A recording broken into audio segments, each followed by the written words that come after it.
Yan Diba? na naman Tapos yung si Obet na yan, ayaw paawat ng Yan na kaibigan naman mong si tayo Obet. Kaya nga O tanungin natin ang Nasaan na? paghahanda Oo. ng mga taga Calabarzon. Calabarzon ba? Kasi di ba binaha din sa kanila doon, inuulan din doon. Tama. Ano nga ba ang Calabarzon?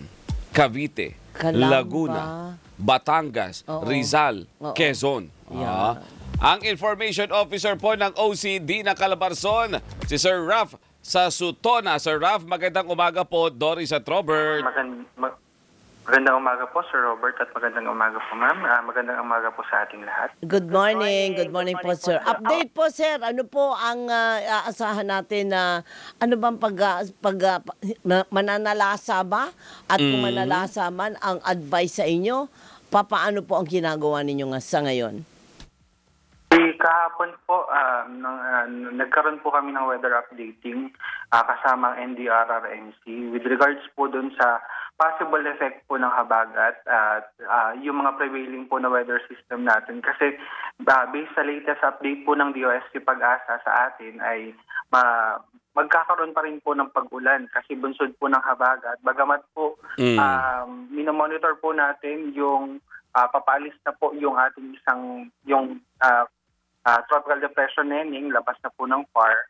Meron din po tayong minomonitor sa baba po natin yung tropical depression, formerly yung ating low pressure area 08H.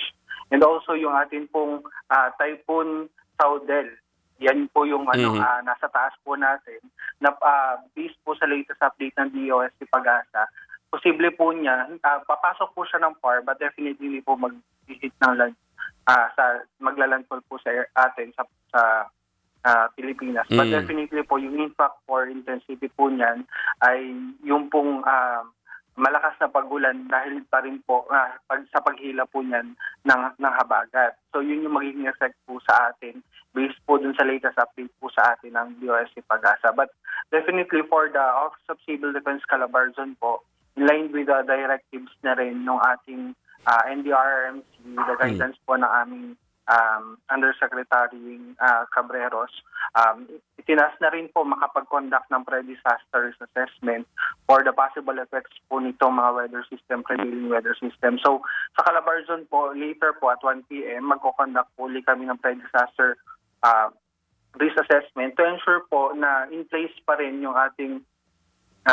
mga member agencies, yung ating response clusters, at saka po yung kahandaan po ng ating mga local government units from the provincial, cities, and municipalities. And also, nakapaglabas na rin po kami kahapon ng preparedness measures in anticipation for the possible effects nga po nitong mga binabantayan po natin mga weather system.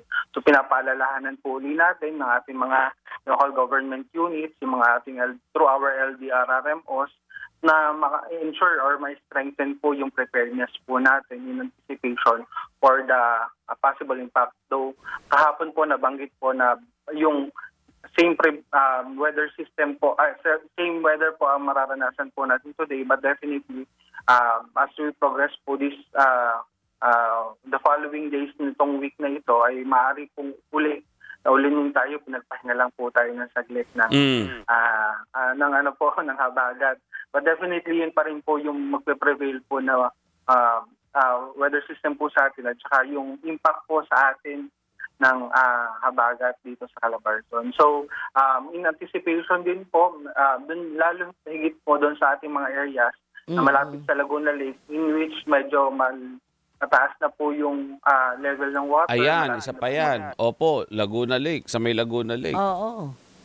Through our DRMC Memorandum number 137, nag-advise na po tayo ng preemptive or forced evacuation doon sa mga areas malapit po doon. Kaya yung pong ibang mga evacuation centers natin ay hindi po totally nauubusan ng mga evacuees kasi yung mga LGUs po na medyo matagal po yung pag-subside ng tubig.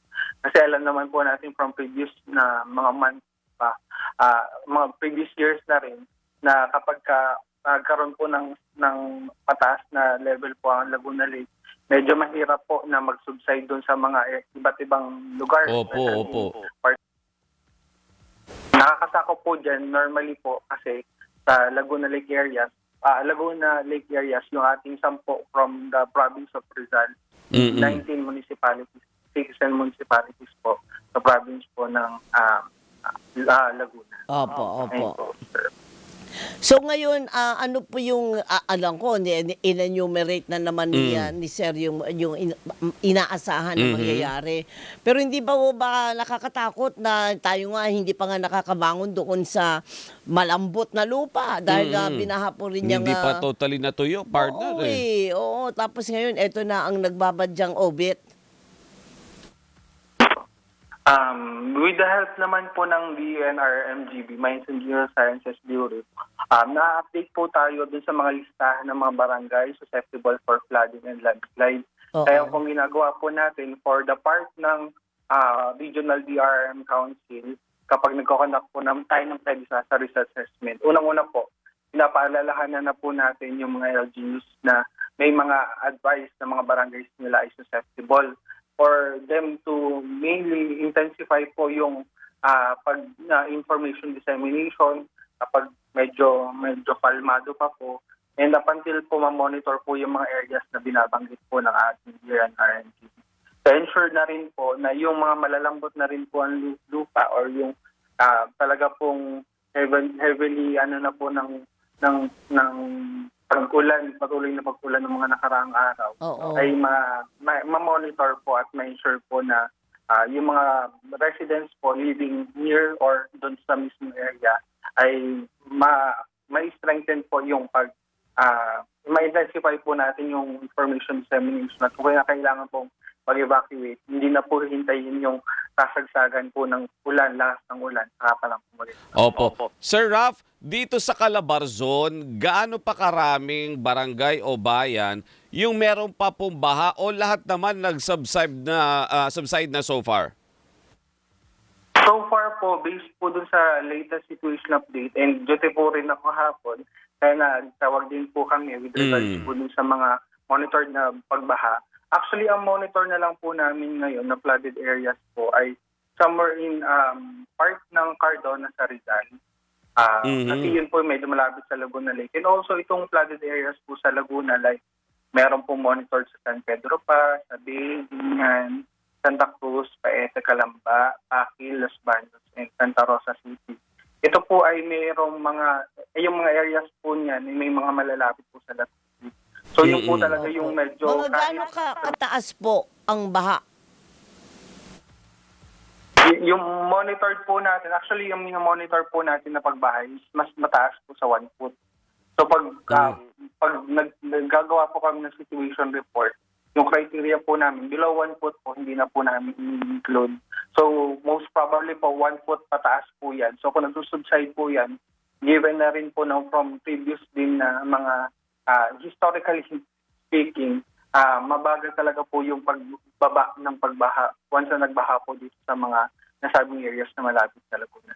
Oo, kasi ilang araw na din umaaraw, di Kaya ba? nga Kaso eh. yung paghupa talaga, Oo. mabagal kahit sa Pampanga sa amin. Totoo. Ganun, partner, mabagal. Correct, partners. Paano yan? Kaka-interview lang natin sa NKTI.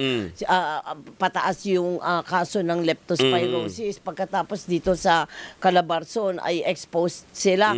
Ano po kaya ang tamang gawin natin para ma-prevent po na makadagdag pa? Mga sakit, no, Oo, ng partner? sakit. Oo. Ang ginagawa po natin, katulong po yung ating health cluster, which is the DOH. Katuwang po nila yung mga RHU po o kaya yung ating pong mga city or municipal health offices.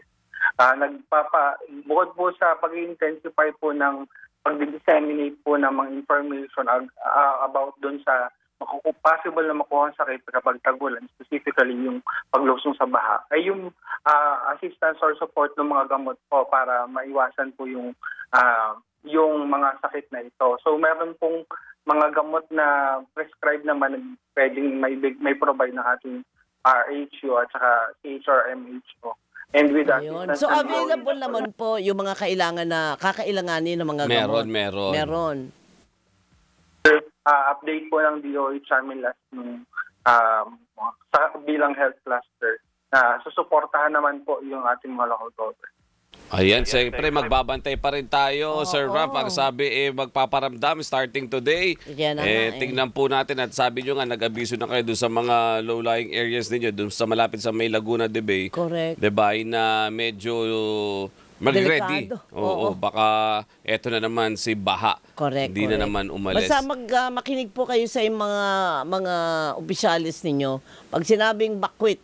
Oo, likas na. Correct. Para po tama, hindi sa kasagsagan ng baha, Doon ulan pala. at baha na malakas, di ba? Tsaka tayo Oo. magpaparescue. Medyo pahirapan din po. Sir Raf, maraming salamat po sa inyong oras. Thank you, sir, at mag-ingat po.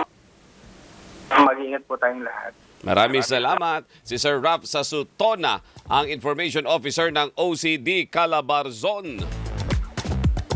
Ay, baha. Ano ka ba? Maghanda po tayo